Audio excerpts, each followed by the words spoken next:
செயலை விதையுங்கள், பழக்கம் உருவாகும். குணத்தை விதையுங்கள், உங்கள் எதிர்காலம் உருவாகும். உங்கள் அனைவருக்கும் ஸ்நேகிதி சுபா சேனல் சார்பாக ஆத்மார்த்த வணக்கங்கள். இது உங்கள் தோழி சுபலக்ஷ்மி முத்துக்குமரன். ரொம்ப நாளாக பதிவு போடலை. ஏன்னா இந்த ஆழ்வார்கள் பற்றின படிப்புலையும் பெருமாள் பற்றின அந்த தெய்வீக நிறைய சிந்தனையிலையும் நேரம் போனதே தெரியல.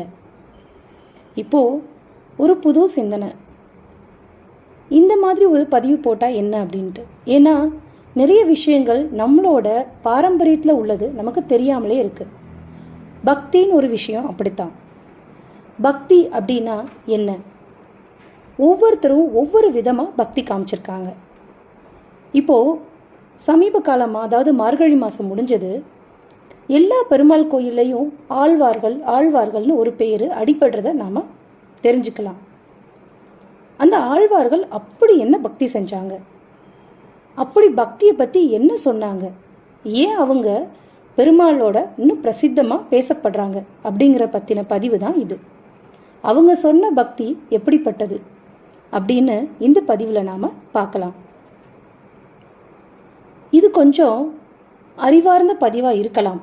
கேட்குறதுக்கு கொஞ்சம் போர் அடிக்கிற மாதிரி கூட தோணலாம். ஆனால் இது நம்ம தமிழ்நாட்டு, அதாவது நம்மளோட பாரம்பரிய பழக்கத்தில் ஒன்று. அதாவது நம்ம நாட்டில் சில விஷயங்கள் பின்பற்றப்பட்டு வருது. அது என்னன்னு அட்லீஸ்ட் தெரிஞ்சுக்கலாம் இல்லையா? தெரியாமல் இருக்கிறது தான் நம்மளோட முட்டாள்தனமாக ஆகிடும். அதனால் தெரிஞ்சுக்கிறது ஒன்றும் தவறில்லை. அந்த நினைப்பில் தான் இந்த பதிவை நாங்கள் இங்கே வெளியிடுறோம். பதிவுக்குள்ளே போகலாமா? பக்தி இயக்கம்னு ஒன்று ஒரு காலத்தில் தோன்றியது. தமிழகத்தில் இறைவனை பற்றிய நம்பிக்கைகள் இல்லாத சில சமயங்கள் இருந்தது. இந்த பக்தி இயக்கம் ஆரம்பித்த உடனே அந்த சமயங்கள் எல்லாம் தன்னோட செல்வாக்கினை இழக்க தொடங்குச்சு.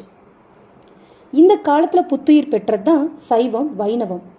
ரெண்டுமே தன்னோட சமயங்களுக்கு தத்தம் இறைவனையை அடிப்படையாக கொண்டிருந்தது. சைவ சமயத்தை நாயன்மார்களும் வைணவ சமயத்தை ஆழ்வார்களும் மீட்டெடுத்து தலை தோங்க வைத்தனர். இந்த சமயங்களை எளிய மக்களுக்குரிய நெறியாகவும் அவங்க அளித்தாங்க. இதில் நாம் ஆழ்வார்களோட பக்தி எப்படி, அந்த பக்தியை எவ்வளோ அழகாக நம்ம மக்களுக்கு அவங்க சொல்லிட்டு போயிருக்காங்கன்றது தான் இந்த பதிவில் பார்க்க போகிறோம். ஆழ்வார்கள் மொத்தம் 12. வரலாற்று காலத்திற்கு முற்பட்ட காலத்திலிருந்தே பின்பற்றப்படும் திருமால் வழிபாட்டினை அடிப்படையாக கொண்ட வைணவத்தோட கருத்துக்களை தன்னோட ஆன்மாவால் உணர்ந்து அந்த உயர்ந்த கருத்துக்களின் சாராம்சத்தினை மிகவும் ரொம்ப எளிமையாக தன்னோட அருளி செயல்களான இலக்கியங்கள் வழி வெளியிட்டது இவங்களோட சிறப்பு. ரொம்ப தூய்மையான மனம், பிரதிபலன் பாராத பேரன்பு, ஆழமான அசைக்க முடியாத நம்பிக்கை, எளிமை என்ற பண்புகளால் இறைவனை அறிந்து கொண்ட ஆழ்வார்கள் அந்த இறை அனுபவத்தை எல்லா தரப்பு மக்களுக்கும் பெற்று உய்ய வேண்டும்னு விரும்பி அதற்கான எளிமையானதொரு பக்தி வழியை காட்டிட்டு போயிருக்காங்க. பக்தினா என்ன? இறைவன் மீது கொள்ளும் பேரன்பே பக்தி இல்லையா? இறைவனை அடைவதற்காக காட்டப்பட்ட கர்மயோகம், ஞான யோகம், பக்தி யோகம் இவைகளை பற்றி நல்லா அறிந்திருந்த ஆழ்வார்கள் அதில் பக்தி நெறியை தேர்ந்தெடுத்தாங்க. அந்த பக்தி நெறியில் பிரபத்தி என்று கூறப்படும் சரணாகதி நெறியினை தான் சிறப்பாக கொண்டு அனைவருக்கும் அதனை சொல்லி கொடுத்தாங்க. இந்த ஆழ்வார்கள் கிபி 5 முதல் 9ஆம் நூற்றாண்டு வரை வெவ்வேறு காலகட்டங்களில் வாழ்ந்திருந்தாலும் அவர்களது படைப்பு தொகுப்பான 4000 திவ்ய பிரபந்தத்தை படிக்கும்போது அவங்களுக்கு இடையில கருத்து ஒற்றுமை இருந்தது நல்லா தெரியுது. அதற்கு காரணம் இறைவனே விரும்பி அவர்கள் வாக்கின் வழி தன்னை வெளிப்படுத்தி கொண்டான் என்பர். இந்த உலகம் இறைவனோட ஒரு விளைநிலம். இறைவன் தான் உழவன். பக்தி என்னும் விதையை அவன் விதைக்கிறான் என்று திருமழிசையாழ்வார் சொல்றாரு. வித்தும் இட வேண்டும் கொல்லோ விடையடர்த்த பத்தி உழவன் பழம் புணத்து அப்படின்னு அவரோட பாசுரத்தில். அதனால தான் இறைவனே தன் பரமபதத்திலிருந்து இறங்கி அவதாரங்கள் எடுத்து இந்த உலகிற்கு வந்திருக்கிறானோ என்னவோ. தர்மத்தை காக்கவும் அதர்மத்தை அழிக்கவும் தன்னை சரணடைந்தாரை காக்கவும் இறைவன் தானே விரும்பி நிறைய அவதாரங்கள் எடுத்துக்கிட்டு இருக்கான் அப்படின்னு வைணவர்கள் சொல்றாங்க. அது அவங்களோட நம்பிக்கை. அந்த அவதாரங்கள் பற்றிய செய்தியையும் கதையும் கூறி புராணங்கள், இதிகாசங்கள் ஆகிய நூல்கள் ஞானிகளாலேயும் முனிவர்களாலேயும் அருளப்பட்டன. ஆழ்வார்கள் பெரிதும் இந்த நூல்களின் கருத்துக்களையே தன்னோட பாடல்களையும் கையாண்டு நமக்கு சொல்லிட்டு போயிருக்காங்க. நல்லா யோசிச்சு பார்த்தோம்னா இந்த உலகத்தில் பிறந்த ஒவ்வொரு ஜீவனும் இறைவனோட தொடர்பு கொண்டு அந்த வாழ்வினைத்தான் வாழறோம். எப்படி நம்ம இறைவனோட முக மலர்ச்சி ஒன்று தான் நம்மளோட வாழ்வோட குறிக்கோளாக இருக்கணும் அப்படின்னு ஆழ்வார்கள் கருதுனாங்க. அதனால தான் இறையருள் பெறவும் இறை இன்பம் பெற்று மேலுலக வாழ்வின் இந்த பூ உலகிலேயே அனுபவித்து பேரின்பம் பெற்றிடவும் எளிய பக்தி வழியினை காட்டிட்டு போயிருக்காங்க. அந்த வழிதான் ஒன்றுன்னா இப்போ நம்ம பார்க்க போகிறோம். எந்த வழியில் போனால் நமக்கு அந்த இன்பம் பூ உலகத்திலே கிடைக்கும், அதாவது இறைவனை முகமலர்ச்சி அடைய செய்து நாம் மேலுலகத்தில் கிடைக்க வேண்டிய அந்த இன்பம் இந்த பூ உலகத்திலே அனுபவிக்கணும்னா அதுக்கு எந்த மாதிரி பக்தியை நம்ம மேற்கொள்ளணும்னு ஆழ்வார்கள் கோடிட்டு காட்டிட்டு போயிருக்காங்க. அந்த பக்தியை நாம் ஒன்றுன்னா பார்க்கலாம். முதல்ல பக்தி செய்யும்போது நாம் எப்பவும் அகத்தூய்மை புறத்தூய்மை நாம் கண்டிப்பாக கடைபிடிக்கணும்.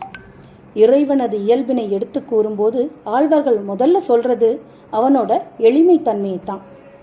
வேதங்களும் முனிவர்களும் தேவர்களும் பின் சென்று வணங்கி நிற்கும் இறைவன் தன் மக்களை காக்கிறதுக்காக ராமனாக அவதாரம் செய்து காட்டுல வனவாசம் சென்றாரு.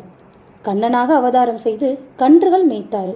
இதெல்லாம் ஆழ்வார்களை ரொம்ப மனமுருக செய்துச்சு.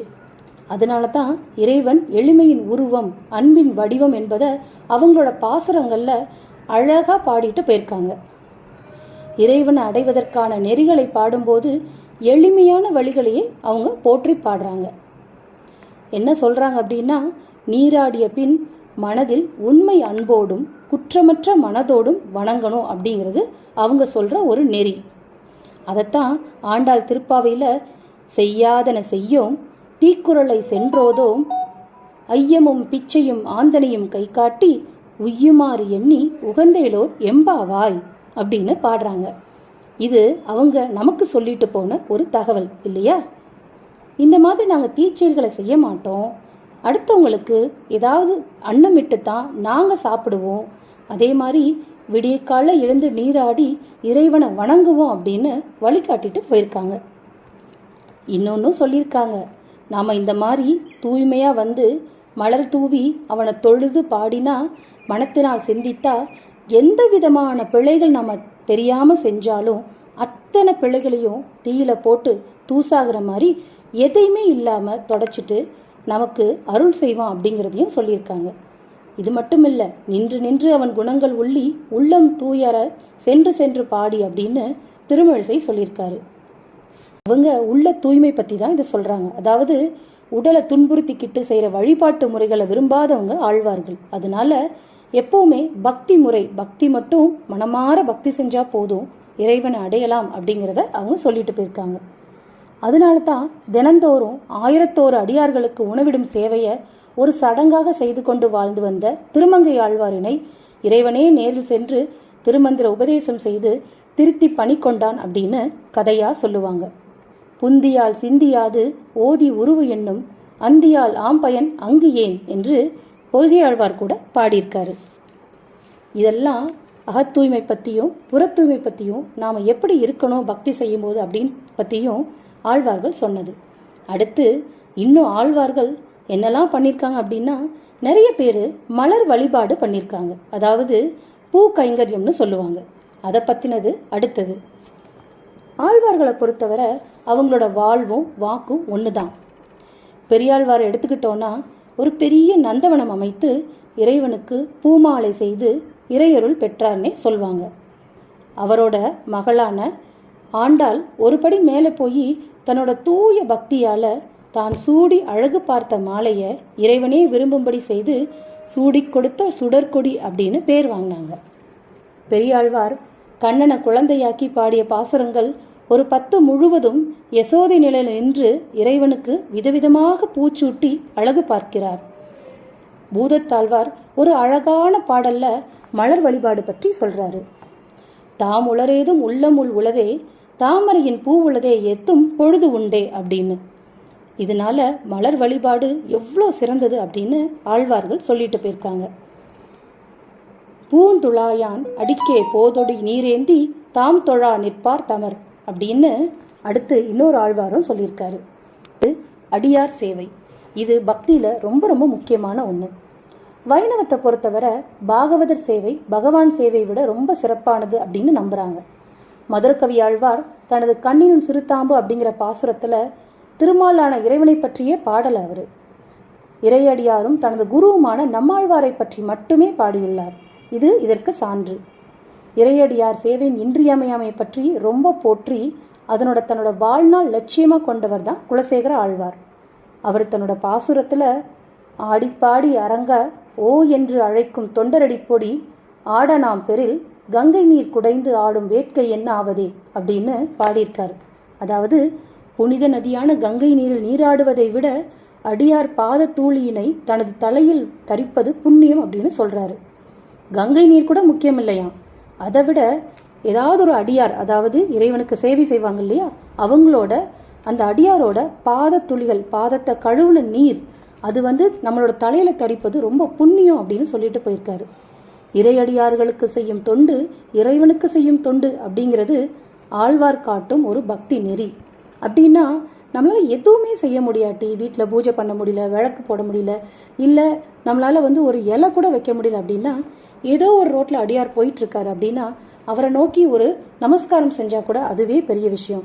குலசேகர ஆழ்வார், திருமங்கை ஆழ்வார் போன்றோர் தாம் பெற்ற செல்வம் முழுவதையும் இறை சேவை, இறையடியார் சேவைக்கே செலவிட்டாங்க அப்படிங்கிறது அவங்களோட வாழ்க்கை பார்க்கும்போது நமக்கு புரியுது. இன்னும் ஒருபடி மேலே போய் பக்தியில எதுவுமே பண்ண முடியல, அடியாரையும் பார்க்க முடியல, மலரும் போட முடியல, என்னால் அகத்தூய்மை புறத்தூய்மை அதுவும் என்னால் சரியா பார்த்துக்க முடியல அப்படின்னா திருநாம வழிபாடு அப்படிங்கிறத கடைசியா சொல்லிட்டு போயிருக்காங்க நம்மளோட ஆழ்வார்கள். பக்தி நெறியில அடுத்தது திருநாம வழிபாடு. வைணவத்துல திருநாம வழிபாடு ரொம்ப முதன்மை பெற்றது. இது வைணவம் மட்டும் கிடையாது, நம்மளால என்ன பண்ண முடியுமோ, நம்மளால அம்மா அப்பா சொல்றதை எவ்வளோ பெருமையா நினைக்கிறோமோ, அதே மாதிரி நமக்கு பரம்பொருளா நாம யாரை நினைக்கிறோமோ அவரோட பேரை, அவரோட நாமத்தை சொல்றது கூட பக்தியோட வெளிப்பாடு தான். திருவுருவச் சிறப்பு, திருவிளையாடல் சிறப்பு பற்றி கூறப்படுவது போலவே இறைவனோட திருப்பெயரின் சிறப்பும் ரொம்ப பெருசா போற்றப்படுது. இறைவனோட 5 நிலை இருக்கு. அதாவது அவர் பரத்துவம்ன்றது அவர் மேல பரத்துவ நிலையில இருக்கிறது. அடுத்து வியூகம், விபவம், அர்ச்சை ஆகியவற்றில் இறைவனுக்கு வெவ்வேறான பெயர்கள் வழங்கப்படுது. 1000 பேருடையான் என்று இறைவனை நம்ம சொல்றோம். நம்மாழ்வாரும் பெரியாழ்வாரும் இறைவனோட 12 நாமங்களை ஒவ்வொரு திருமொழிகளையும் முழுவதுமாக பாடியிருக்காங்க. இதுல நாராயணா அப்படின்ற பெயரு திருமந்திர பெருமை உடையது. இதை பத்தி பாசுரத்துல சொல்றாங்க. குலம் தரும் செல்வம் தந்திடும் அடியார் படுத்துயர் ஆயின எல்லாம் நிலம் தரும் செய்யும் நீல் விசும்பு அளிக்கும் அப்படின்னு இந்த திருநாமத்தோட பெருமையை தான் சொல்றாங்க. இது திருமங்கை ஆழ்வார் நாராயண நாம மகிமை பற்றி பாடுறது. இறைவனது நாமம் தரக்கூடிய நன்மையை அவர் பட்டியலிட்டுக்கிட்டே போறாரு. இறைவனது திருப்பெயர் நம்மளோட நாவல எப்போதும் ஒழிச்சுக்கிட்டே இருக்கணுமா. பெரியாழ்வார் ஒரு எளிய நடைமுறையை சொல்லிட்டு போயிருக்காரு. எல்லாரும் தங்களோட குழந்தைங்களுக்கு இறைவனோட பெயரை சூட்டுங்க அப்படின்னு சொல்லியிருக்காரு. மானிட சாதியில் தோன்றிற்று ஒரு மானிட சாதியை மானிட சாதியின் பேரிட்டால் மறுமைக்கு இல்லை, வானுடை மாதவா கோவிந்தா என்று அழைத்தக்கால் நானுடை நாரணன் தம் அன்னை நரகம் புகாள். இது ஆண்டாள் தன்னோட பாசுரத்துல சொல்லியிருக்காங்க. ஓங்கி உலகளந்த உத்தவன் பேர் பாடி நாங்கள் நம் பாவைக்கு சாற்று நீர் ஆடினாள். இதுல புரிஞ்சுக்கிறது என்னன்னா, இதேதான் பெரியவங்களும் சொல்லுவாங்க. வீட்டில் நம்மளோட குழந்தைங்களுக்கு கடவுளோட பேரை சூட்டினா அந்த கடவுளோட பேரை தான் நாம சொல்லி கூப்பிடுவோமா. அப்படி கூப்பிடுறதுனால நம்மளோட அந்திம காலத்துல கூட நம்மளால கடவுளை நினைக்க முடியாட்டியும் பரவாயில்ல, நம்ம குழந்தைங்களை பேர் சொல்லி கூப்பிடும்போது அந்த கூப்பிடுற அந்த சொல்லோட மகிமையினால நமக்கு கண்டிப்பா மோட்சம் கிடைக்கும்னு எல்லாரோட நம்பிக்கை. இது இறைவனோட திருநாமத்தோட மகிமை. அதனால தான் இப்போ இருக்க இயக்கங்கள், பக்தி இயக்கங்கள் எல்லாமே இறைவனோட திருநாமத்தை முன்னிட்டு இப்போ இயக்கப்படுது. கூட்டு வழிபாடு, இது ஆழ்வார்கள் சொன்ன அடுத்த ஒரு பக்தியோட வெளிப்பாடு. வேத காலத்துல வேள்விகளும் யாகங்களும் கடுமையான தவங்களும் செஞ்சு இறைவனை வழிபட்ட இறைநெறி கற்றறிந்த சான்றோருக்கு மட்டுமே இது முடியும் இல்லையா? ஏன்னா வேள்விகள் செய்யறதும் யாகங்கள் செய்யறதும் தவங்கள் செய்யறதும் அவங்கள மட்டும்தான் முடிகிற மாதிரி இருந்தது. ஒரு சாதாரண மக்கள் இந்த வழிபாட்டு முறையை புரிந்து கொள்றதுக்கும் இல்லை நடைமுறைப்படுத்துறதுக்கும் கண்டிப்பா இது முடியவே முடியாது. இது ரொம்ப தொலைவாகவும் இருந்தது, பக்தியில ஈடுபட முடியாத மாதிரியும் இருந்தது. ஆனா அந்த கருத்துக்களை ஆழ்வார்கள் எல்லாருக்கும் பயன்படுற மாதிரி காலத்துக்கு ஏற்ப அதை எளிமைப்படுத்தி சொன்னாங்க. என்ன சொன்னாங்க?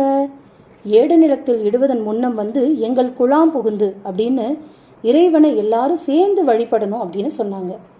ஆண்டாள் தன் வயதை ஒத்த தோழிகளை அழைச்சிக்கிட்டு பாவை நோன்புன்று 30 பாசுரங்கள் திருப்பாவையில பாடி அழைக்கிறாங்க. அது போலவே முதல் 3 ஆழ்வார்கள், பேயாழ்வார், பூதத்தாழ்வார், பொய்கை ஆழ்வார், இவங்க 3 பேருமே திருக்கோவிலூர்ல ஒரு வீட்டோட இடைக்கழியில் சந்தித்து கொண்ட போது முதல் 3 அந்தாதிகளும் அருளப்பட்டன. ஏன்னா இவங்க தனித்தனியா பக்தியை காட்டினதை விட அவங்க 3 பேரும் சேர்ந்து பக்தியை காட்டும் போது அவங்களுக்கு கடவுளை காட்சியளித்தாராம்.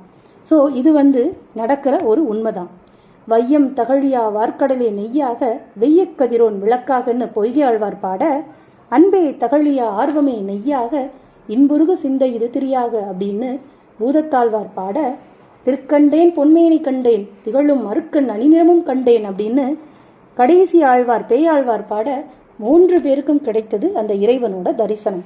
இதுதான் கூட்டு வழிபாடோட மகிமை. அதனால எல்லா ஆழ்வார்களும் கூட்டு வழிபாடு செய்யுங்க அப்படின்னு சொல்லி நம்மளுக்கு வலியுறுத்துறாங்க. கடைசியா அர்ச்சை வழிபாடு. அர்ச்சை வழிபாடு அப்படின்னா இறைவனை அர்ச்சை ரூபத்துல, அதாவது ஒரு உருவத்துல வழிபடுறது. இத ஆழ்வார்கள் வலியுறுத்துறாங்க. இறைவனுக்கு 5 நிலை இருக்கு அப்படின்னு சொன்னோம். அதாவது அவரு பரலோகத்து, அதாவது பரத்துவத்துல இருக்கிற நிலை, அடுத்து வியூக நிலை, விபவ நிலை, நெக்ஸ்ட் அர்ச்சை நிலை அப்படின்னு சொன்னோம். இதுல 3 நிலைகள்ல காண கிடைக்கும் இறைவனோட உருவம், குணம், அழகு, இதெல்லாம் இறைத்தன்மைகள். அது எல்லாம் சேர்ந்துதான் நமக்கு உருவ வழிபாடு அர்ச்சை ரூபத்துல ஆலயங்கள்ல கிடைக்குது.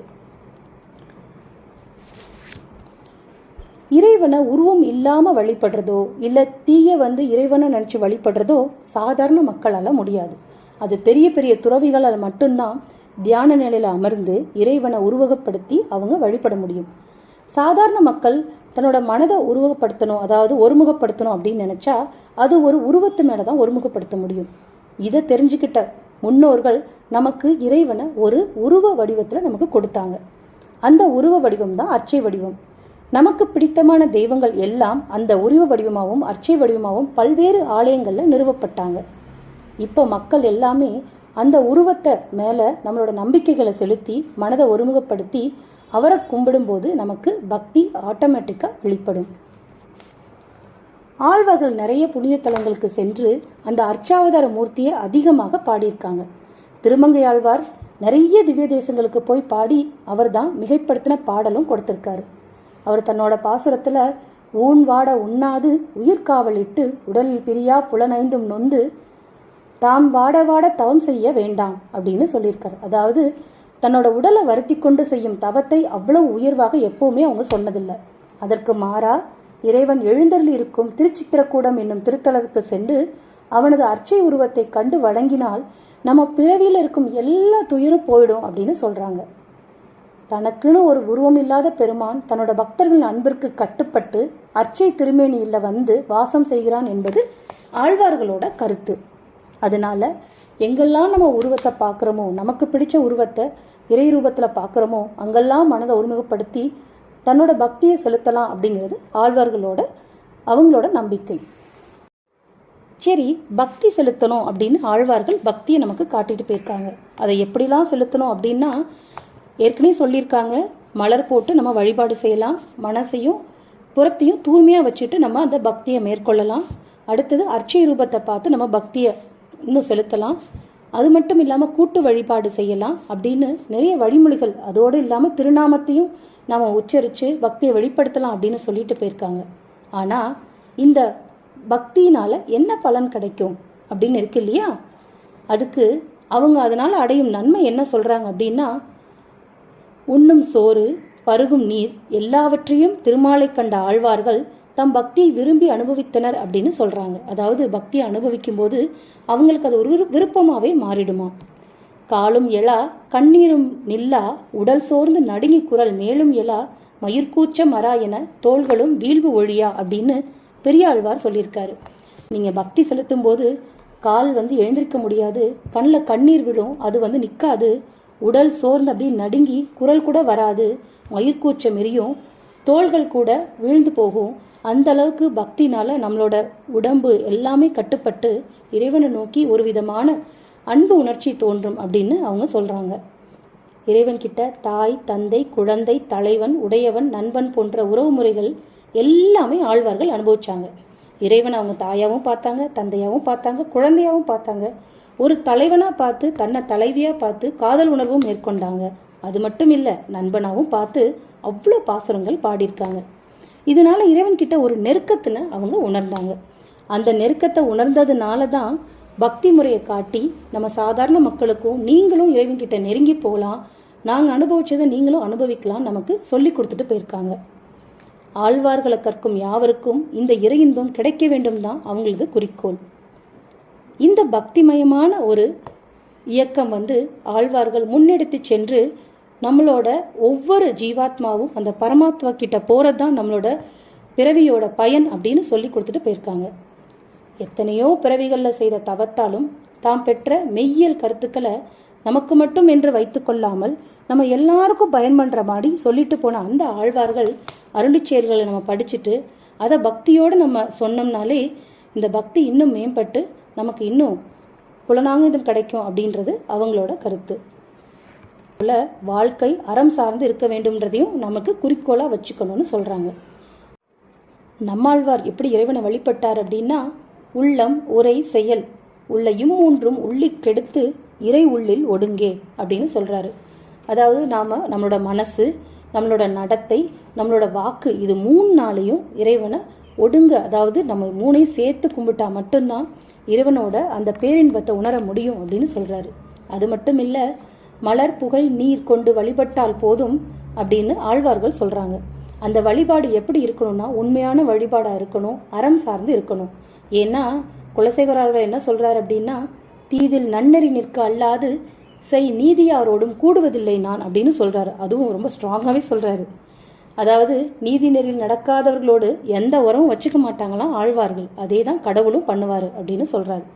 அது மட்டும் இல்லை, ஆண்டாள் கடைசியாக எற்றைக்கும் ஏழேல் பிறவிக்கும் உன் தன்னோடு உற்றோமை ஆவோம் அப்படின்னு இறைவனோட தொடர்பு எல்லா பிறவியிலும் எனக்கு இருக்கணும் அப்படின்னு அவரை உணரணும். அது மட்டும் இல்லாமல் நம்மளோட புலன்கள் எல்லாம் வெளிப்பக்கமாக திரும்பி இருக்கு. அதாவது நம்ம ஒவ்வொரு புலனும், காது நமக்கு வேணுங்கிற இசையை கேட்கணும்னு ஆசைப்படுது, வாய் நமக்கு பிடிச்சவங்களோட பேசணும்னு ஆசைப்படுது, கண்ணு நமக்கு பிடிச்ச படத்தை தான் பார்க்கணும், இல்லை பிடிச்சதை மட்டும்தான் பார்க்கணும்னு ஆசைப்படுது. இந்த மாதிரி ஒவ்வொரு புலனும் வெளிப்புறத்தை நோக்கி திரும்பிக்கிட்டு இருக்கு. அந்த புலன்களை எல்லாம் பக்தின்ற ஒரு சாதனம் மூலமாக உள்பக்கமாக திருப்பி நம்மளை உணர்ந்து கொண்டு நமக்குள்ள இறைவன் இருக்கார் அப்படின்னு அறிஞ்சு அந்த இறை இன்பத்தை பெறலாம் அப்படின்னு சொல்லி நமக்கு ஆழ்வார்கள் ரெக்கமெண்ட் பண்ணிட்டு போயிருக்காங்க. இந்த இறையியல் நெறியினை நம்ம பின்பற்றி நாமளும் பயனடைவோம் அப்படின்னு இந்த பதிவில் உங்கள்கிட்ட நாங்கள் சொல்லிக்கிறோம்.